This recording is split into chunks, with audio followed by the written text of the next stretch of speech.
नूंह में हिंसा के आरोपी हिंदूवादी नेता बिट्टू बजरंगी को कोर्ट ने 1 दिन की पुलिस कस्टडी में भेजा। बिट्टू को कल फरीदाबाद से गिरफ्तार किया गया था और आज नूंह की जिला अदालत में पेश किया गया, जिसके बाद अदालत ने उसे 1 दिन की पुलिस कस्टडी में भेज दिया। बिट्टू को मंगलवार को नाटकीय अंदाज में गिरफ्तार किया गया। गिरफ्तारी की तस्वीरें सीसीटीवी में रिकॉर्ड हो गईं, जिसमें पुलिसकर्मी उसका गला पकड़कर ले जाते हुए दिखे। सीसीटीवी में दिखा कि सादी वर्दी में पुलिसकर्मी बिट्टू के घर पहुंचे और चंद मिनटों में उसे गिरफ्तार करके अपने साथ ले गए। जैसे कोई बहुत बड़े गैंगस्टर के खिलाफ कोई एक्शन लिया जा रहा हो, कोई बहुत बड़ा ऑपरेशन लॉन्च किया गया हो प्रशासन के द्वारा, ऐसा कुछ हुआ था। सीसीटीवी फुटेज आप देखेंगे, चंद सेकंडों के अंदर ही सिर्फ आए और उनको पकड़ा और घसीटते हुए लेकर के गाड़ी में डाला और लेकर के चले गए। कहा जा रहा था कि बिट्टू बजरंग दल से जुड़ा है। हालांकि विश्व हिंदू परिषद ने कहा कि उसका बिट्टू से कोई संबंध नहीं है। वीएचपी ने ट्वीट किया कि राजकुमार उर्फ बिट्टू बजरंगी, जिसे बजरंग दल कार्यकर्ता बताया जा रहा है, उसका बजरंग दल से कभी कोई संबंध नहीं रहा। उसके द्वारा कथित रूप से जारी किए गए वीडियो की सामग्री को भी विश्व हिंदू परिषद उचित नहीं मानती। चंद्रयान 3 चांद के और करीब पहुंच चुका है। चंद्रयान 3 की चांद से दूरी उतनी रह गई है जितनी दिल्ली और मथुरा के बीच का फासला है। जी हां, आज चंद्रयान 3 ने चौथी बार अपना ऑर्बिट बदला और इसके साथ ही चंद्रयान 3 ने चांद की चौथी कक्षा का चक्कर पूरा कर लिया है। चंद्रयान अब चांद की 153 गुणा 163 किलोमीटर की कक्षा में दाखिल हो गया है। इसका मतलब ये हुआ कि चंद्रयान की चांद से सबसे कम दूरी 153 किलोमीटर और अधिकतम दूरी 163 किलोमीटर रह गई है। ऑर्बिट बदलने के लिए चंद्रयान 3 को आज सुबह 8:30 बजे कुछ क्षणों के लिए फायरिंग करनी पड़ी, जिसके बाद एक धक्के से चंद्रयान 3 ने अपना ऑर्बिट बदल लिया। आज का ये घटना के बाद ये चंद्रयान चांद का दरवाजा में है। यही है इस घटना का इम्पोर्टेंस। प्रोपल्शन मॉड्यूल से विक्रम लैंडर के अलग होने से पहले चंद्रयान 3 का ये आखिरी चक्कर था। अब चंद्रयान 3 चांद के चारों तरफ करीब करीब गोलाकार चक्कर लगा रहा है। पहले ये चक्कर अंडाकार था। अब सबको इंतजार है कल का दिन बहुत ही अहम है, क्योंकि कल चंद्रयान 3 की चांद से दूरी सिर्फ और सिर्फ 100 किलोमीटर रह जाएगी और तब चंद्रयान 3 चांद की 100 गुणा 100 किलोमीटर की कक्षा में रह जाएगा। चांद से 100 किलोमीटर के ऊपर इस कक्षा को पार्किंग ऑर्बिट भी कहते हैं। यानी हम ये कह सकते हैं कि कल चंद्रयान 3 चांद के पार्किंग एरिया में चला जाएगा और तब होगी एक बड़ी घटना। चांद से 100 किलोमीटर की दूरी पर पहुंचने पर चंद्रयान 3 के प्रोपल्शन मॉड्यूल से विक्रम लैंडर अलग हो जाएगा। विक्रम लैंडर ही चांद की धरती पर लैंड करेगा। वो प्रोपल्शन मॉड्यूल धरती से चांद तक अभी तक सभी काम ये प्रोपल्शन मॉड्यूल किया। कल के बाद ये चंद्रयान लैंडर अपनी पैर में खड़ा होना है। ये है इसका महत्वपूर्ण विषय।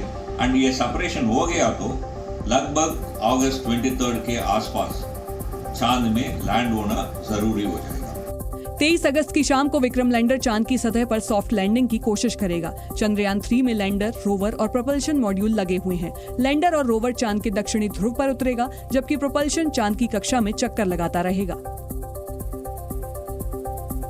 चंद्रयान 3 अगर चांद पर उतरने में कामयाब होता है तो अमेरिका, चीन और पूर्व सोवियत रूस के बाद भारत चौथा ऐसा देश बन जाएगा जिसने चांद पर मानव रहित यान भेजा है।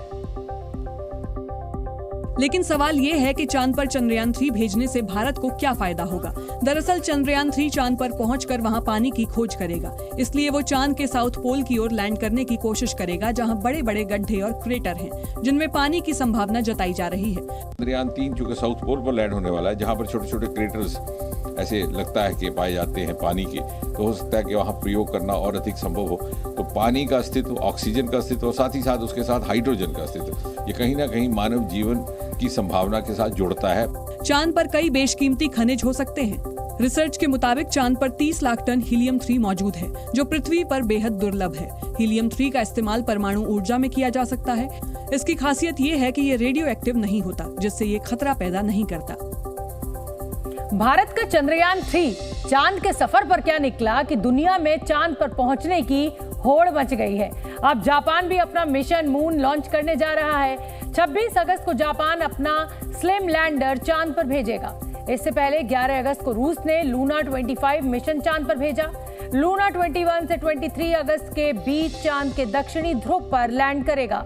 लेकिन इस साल अमेरिका सबसे ज्यादा मिशन चांद पर भेजेगा। अमेरिका इस साल 4 मिशन चांद पर भेजने की तैयारी कर रहा है। दरअसल अमेरिका चांद पर लूनर बेस बनाना चाहता है और इसके लिए अमेरिका चांद पर दोबारा इंसान भेजना चाहता है। 2025 में आर्टेमिस मिशन के जरिए नासा चांद पर इंसान को उतारने की तैयारी कर रहा है। नासा ने आर्टेमिस मिशन के लिए टीम का गठन भी कर दिया है। तो वहीं चीन भी 2030 तक चांद पर अपना बेस बनाना चाहता है। फिलहाल 6 मिशन चांद की कक्षा में चक्कर लगा रहे हैं। अगले 2 सालों में दुनिया भर से चंद्रमा पर कम से कम 10 मिशन भेजने की तैयारी है। बीजेपी केंद्रीय चुनाव समिति की बैठक में इस साल होने वाले विधानसभा चुनावों पर चर्चा हुई। दिल्ली बीजेपी मुख्यालय में प्रधानमंत्री मोदी की अगुवाई में केंद्रीय चुनाव समिति की बैठक हुई, जिसमें गृह मंत्री अमित शाह, बीजेपी अध्यक्ष जेपी नड्डा और रक्षा मंत्री राजनाथ सिंह समेत 15 सदस्य शामिल हुए। बैठक में साल के अंत में 5 राज्यों में होने वाले विधानसभा चुनावों की तैयारियों पर चर्चा हुई। दिल्ली में कांग्रेस अध्यक्ष मल्लिकार्जुन खड़गे की अगुवाई में दिल्ली कांग्रेस की बैठक हुई, जिसमें राहुल गांधी, अजय माकन, संदीप दीक्षित समेत कई वरिष्ठ नेता शामिल हुए। बैठक में लोकसभा चुनाव की रणनीति और आपसे गठबंधन को लेकर चर्चा हुई। प्रधानमंत्री नरेंद्र मोदी 22 अगस्त को दक्षिण अफ्रीका जाएंगे और 23 अगस्त को जोहानिसबर्ग में ब्रिक्स शिखर सम्मेलन में हिस्सा लेंगे। शिखर सम्मेलन में भाग लेने के बाद पीएम मोदी 24 अगस्त को ग्रीस भी जा सकते हैं। स्वतंत्रता दिवस पर आरजेडी अध्यक्ष लालू प्रसाद यादव आरजेडी नेता शिवानंद तिवारी के साथ पटना के मरीन ड्राइव पर सैर करते नजर आए। सैर के दौरान लालू यादव कुल्फी खाते भी दिखे। इस दौरान लालू यादव से मिलने के लिए लोगों की भीड़ लग गई। और इस समय की एक और बड़ी खबर आपको बता दें। दरअसल दिन में हुई बैठक के बाद कई पार्टी नेताओं के बयान सामने आए, जिससे लगा कि कांग्रेस और आम आदमी पार्टी में सब कुछ ठीक नहीं है। इस दौरान कांग्रेस नेता अलका लांबा ने बयान दे दिया कि पार्टी नेतृत्व ने सभी 7 सीटों पर चुनाव की तैयारी करने का निर्देश दिया है। और इसके बाद आम आदमी पार्टी के नेताओं की तरफ से भी कह दिया गया कि अगर ऐसा है तो इंडिया गठबंधन की आगे की बैठक में जाने का कोई मतलब नहीं। दिल्ली 19वां राज्य था, 24 कैसे जीतना है, और बिल्कुल आदेश हुआ है कि हमें 7 सीटों पर मजबूत संगठन के साथ हर नेता को आज से अभी से निकलना है। 7 महीने 7 सीटें हैं। ये बात हुई कि जिसकी दिल्ली उसका देश होता है, ये दिल्ली का इतिहास बताता है। इसलिए कहा गया कि बिल्कुल 7 पर तैयारी रखनी है और मजबूती के साथ हमें निकलना। और आज से हम लोग अपनी जो जिम्मेदारियां जिसको जो भी संगठन में सौंपी जा रही है, दीपक जी इसको अभी तय कर लेंगे और हम निकलेंगे। अगर कांग्रेस ने ये डिसाइड कर लिया है कि उन्हें दिल्ली में इंडिया अलायंस में चुनाव नहीं लड़ना है, तो निश्चित रूप से फिर किसी इंडिया अलायंस में जाने का मतलब ही पैदा नहीं होता, उसका कोई औचित्य नहीं बचता है, क्योंकि निश्चित रूप से उसका दिल्ली एक महत्वपूर्ण वो केंद्र है। और अगर उसकी बात नहीं होगी तो निश्चित रूप से फिर उसमें जाने का कोई मतलब नहीं है। और उनकी जो होने वाली मीटिंग है उसमें भी जाना है या नहीं जाना है, ये निश्चित रूप से पार्टी की टॉप लीडरशिप डिसाइड करेगी। शरद पवार और उनकी बेटी सुप्रिया सूले के एनडीए में शामिल होने को लेकर चल रही चर्चाओं से सियासी तूफान खड़ा हो गया है।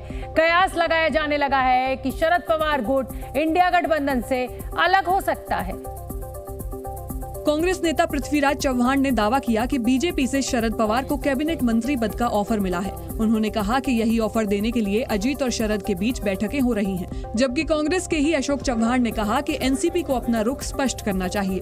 कांग्रेस का सवाल है, कांग्रेस हो या शिवसेना उद्धव ठाकरे जी की, उसमें कोई कंफ्यूजन नहीं है। एनसीपी के बारे में निश्चित तौर पर उन्होंने कहा है कि हमारा ये फैमिली इशू है और हमारा इसमें कोई ऐसी कोई राजनीतिक भूमिका नहीं है। पर मेरे को लगता है कि लोगों में उसके गलत सिग्नल्स जा रहे हैं उसके। दरअसल अजीत और शरद पवार की सीक्रेट मीटिंग के बाद से ही अटकलें लगाई जाने लगीं कि शरद पवार एनडीए में शामिल हो सकते हैं। दावा तो यहां तक किया गया कि बीजेपी ने शरद पवार